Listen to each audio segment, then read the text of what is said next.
சாமி இந்த திருஷ்டி பூசணிக்காய் உடைக்கிறாங்களா சாமி? ஆமா. இது ஏன் உடைக்கிறாங்க? அதற்கான காரணம் என்ன?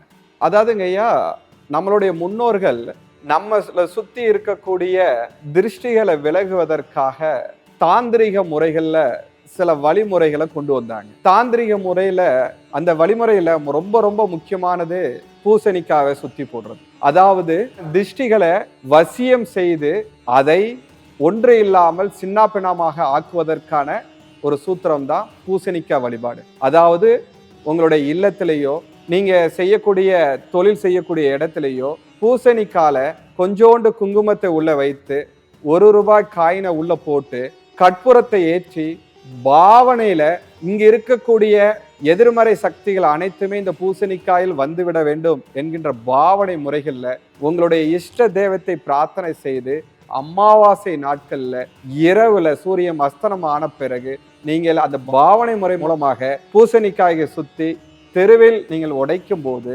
உங்களுடைய இல்லத்திலோ தொழில் செய்யக்கூடிய இடத்திலோ இருக்கக்கூடிய எதிர்மறையான இருக்கக்கூடிய அனைத்து சக்திகளும் உடனடியாக விலகும். இதனால தான் நம்மளுடைய முன்னோர்கள் பூசணிக்காக சுத்தி போட்டார்கள். நமோ நாராயணன்.